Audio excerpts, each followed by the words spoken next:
অব্যবস্থাপনা, নিয়োগে অনিয়ম ও অদক্ষ জনবলে ভেস্তে যাচ্ছে বিশ্বমানের হাসপাতাল তৈরির উদ্যোগ। শুরুর ১.৫ বছরে বঙ্গবন্ধু সুপার স্পেশালাইজড হাসপাতালে প্রয়োজনের বিপরীতে কর্মী চিকিৎসক নেওয়া হয়েছে মাত্র ১৩ ভাগ। পরিচালনায় মানা হচ্ছে না নিয়মকানুন, আর এতে অনিশ্চিত দক্ষিণ কোরিয়ান বিশেষজ্ঞদের প্রশিক্ষণও। এই অবস্থায় নতুন উপাচার্য বলছেন, প্রশ্ন ফাঁসের তদন্ত শেষেই আসবে বড় নিয়োগের ঘোষণা।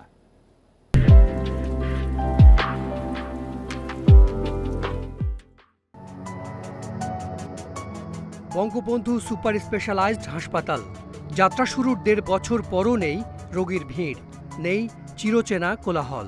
৭৫০ বেডের এই হাসপাতাল চালাতে লোক দরকার ২,৭৫৮, তবে নেওয়া হয়েছে মাত্র ৩৭৬ জন। এ নিয়েও উঠেছে প্রশ্ন।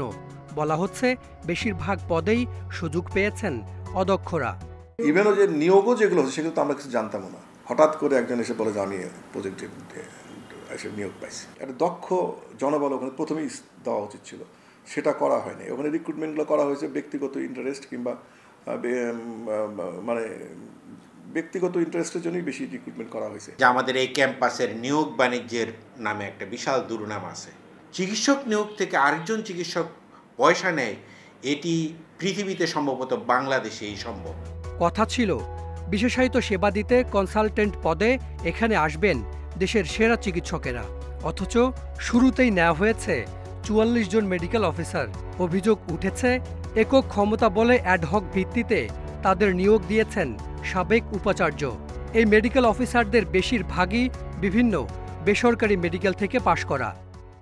এটার ব্যাপারে আমি করতে পারি, কারণ শিক্ষিত বিশ্ববিদ্যালয় তো এগুলো হয়তো বা এটা করে রাখবেন, এ ব্যাপারে কোনো মন্তব্য নেই আমার।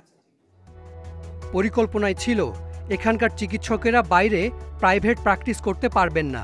বিনিময়ে পদ অনুযায়ী মাসে বেতন পাবেন ২.৫ থেকে ৫ লাখ টাকা। চলবে কর্পোরেট ব্যবস্থাপনায়।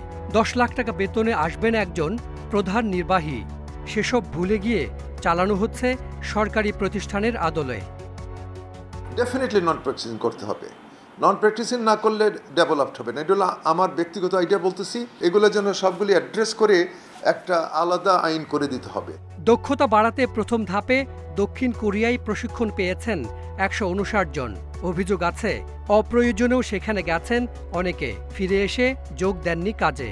আর এসব অনিয়মে চিকিৎসক সহ ৫৬ জন কোরীয় বিশেষজ্ঞের কাছে স্বাস্থ্যকর্মী ও অন্যান্যদের বিশ্বমানের হাসপাতাল পরিচালনার যে প্রশিক্ষণ পাওয়ার কথা, তা এখন প্রায় অনিশ্চিত। ডিপিপি এবং ফিজিবিলিটি স্টাডি যে রিকমেন্ডেশন সেগুলো আমরা ফলো করি নাই। আমরা যদি প্রথম থেকে এটা ফলো করতাম তাহলে পরে এটা চালু হতো।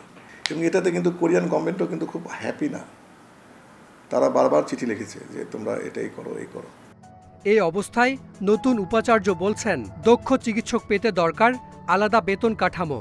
পরীক্ষা ছাড়া আর কোনো নিয়োগ হবে না। আমার কাছে যে সে এসে বলবে আর অ্যাডহকে একটা নিয়োগ পেয়ে যাবে, এই সিস্টেমে আমি কোনোদিন যাব না। কোনো পরীক্ষার সিস্টেম ছাড়া একজন আসলো এবং সে যদি এরকম হয়ে থাকে যে তার কোনো পরীক্ষা ছাড়াই একটা ইউনিভার্সিটিতে ঢুকে যাওয়া, এটা তো আমার মনে হয় যে সঠিক হচ্ছে না। স্বল্প সুদের ঋণে রাজধানীতে এমন আরও একটি হাসপাতাল করে দেওয়ার কথা দক্ষিণ কোরিয়ার এক্সিম ব্যাংকের। তবে প্রথমটির নানা অব্যবস্থাপনায় আটকে গেছে সেই আয়োজন। দেশে দক্ষ ও মেধাবী চিকিৎসকের অভাব নেই, অভাব ছিল শুধু বিশ্বমানের চিকিৎসার সব আয়োজন থাকা একটি হাসপাতালের। আর এটি এখানে করতে চেয়েছে সরকার, কিন্তু কিছু মানুষের অসততা আর ভুল নীতির কারণে প্রশ্নের মুখে পড়েছে সরকারের অসাধারণ এই উদ্যোগ। Hasan Misbah, independent news, Dhaka.